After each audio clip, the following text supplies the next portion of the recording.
Llega a Duro de Domar el analista político que mejor nos explica la compleja Argentina de hoy. El GPS periodístico más confiable para salir a girar por las rutas de la información. Un tour por el Congreso para entender la nueva ley para recuperar YPF. Hoy nos reconfigura la realidad Mario Weinfeld. Mario, querido, como siempre, la primera pregunta que quiero hacerte es, ¿hoy podríamos calificar el día de hoy como un día histórico? Sí, yo creo que sí, francamente, porque ya se configura un cambio de paradigma, una especie de bisagra, una autocrítica nacional, diría yo, una autocrítica expresada del Estado de 20 años equivocados en sustancia, con sus matices. Este gobierno hizo interesantes correcciones, pero no alcanzó a cancelar o a reparar el error que se había cometido desde el principio de los 90 para mi ver, y entonces se recupera algo que nunca se debió haber sido entregado. En algún sentido se equivocaron los gobiernos, se equivocaron los dirigentes políticos. Hay que decir también que se equivocó en algún sentido la sociedad que convalidó esos gobiernos, porque Carlos Menem fue votado en el 89 con una plataforma populista, pero luego en el 91, 93, en el 95 consiguió una gran reelección. O sea, la sociedad acompañaba un paradigma, una forma de pensamiento. Era sin duda que todo lo del Estado era malo, ¿no? Sí, que el Estado era malo. Había una sensación en el mundo, y no solo en la Argentina, sí, más individualista y demás. Uno puede cargarle más, y debe cargarle más la romana a los dirigentes, y los dirigentes son los que tienen que activar más, ver más, pero también entender que hay un clima de época. Ese clima de época cambió en la Argentina y en el mundo, y entonces uno ve que se ha vuelto al camino razonable, que en definitiva no se puede persistir en el error. Hubo un error.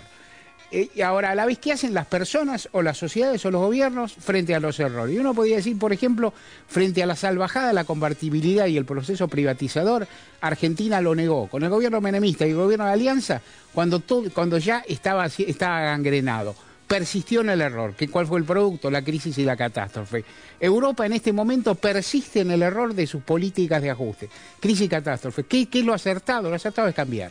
Esto es lo que se hizo, un apoyo sustancial, muy importante de todo el sistema político. Rápidamente, esto hace pocos días que se pronunció el anuncio de la presidenta Cristina Fernández de Kirchner, se dijo Argentina aislada del mundo, medida delirante.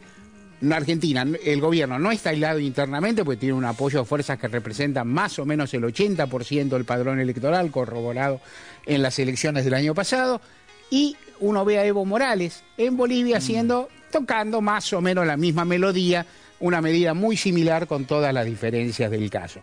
Una cuestión que me parece también muy relevante a señalar, una de las críticas que formuló la oposición en el recinto y antes, que yo creo que tienen razón y se va a ir subsanando. ¿Qué es esto? ¿Por qué solo el 50% de YPF? ¿Por qué no Petersen Eskenazi?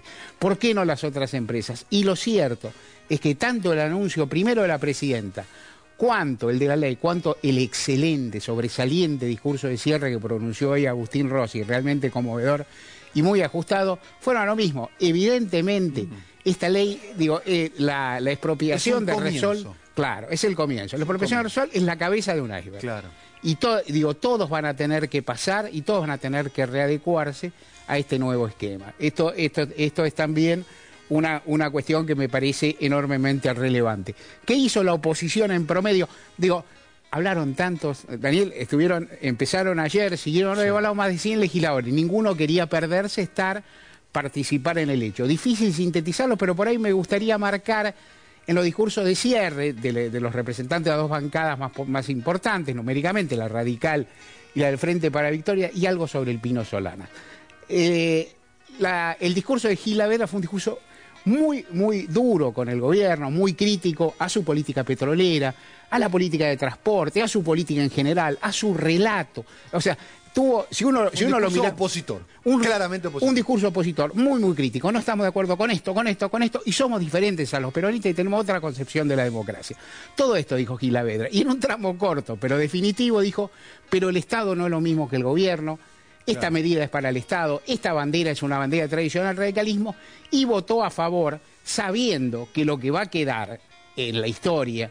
Y lo que va a quedar como herencia futura para los argentinos no es ese discurso que escuchamos algunos y que no se va a recordar tanto cuanto la medida. Hubo una gran responsabilidad de las fuerzas de la oposición, un gran criterio que no tuvieron por ahí en el lapso 2009-2011 y que ahora lo tienen y que también da fuerza a la medida. Y después, el discurso de Agustín Rossi reivindicando esta medida como una continuidad en la trayectoria de los gobiernos kirchneristas, explicando que las medidas, algo que dijo la presidenta también, no se toman cuando a uno se le ocurre, sino, dice, las medidas no se toman en un termo, dijo Agustín. Cuando la correlación de fuerza lo permite. Cuando el momento lo permite. Eso es elemental en la política. Claro, en los últimos 2 años no se podía hacer, ni el presupuesto nos aprobaron, dijo Agustín Rossi, ¿cómo íbamos a hacer? El año pasado el radicalismo hubiese votado en contra. Todos hubieran votado en contra. En un año electoral. Totalmente, totalmente. Y en cualquier caso hizo una firme reivindicación y dijo una cosa al cierre muy importante, porque criticó a la oposición política por la falta de cooperación en todo ese periodo. Pero dijo, aún en ese periodo nosotros nunca pensamos que nuestro enemigo es la oposición política. La oposición política tenemos cosas comunes, tenemos que hacer. Nuestros enemigos son las grandes corporaciones. O sea, redondeó un discurso muy interesante, muy vibrante.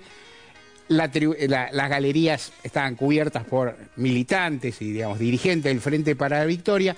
Esperar el resultado en este caso no tenía... El único suspenso mínimo que tenía era exactamente cuánto... La cantidad de votos. La cantidad estricta. La goleada era por cuánto. Claro, por cuánto. Fue realmente un resultado enorme. Y uno queda ubicado en un escenario en el cual aparece un desafío enorme para el gobierno.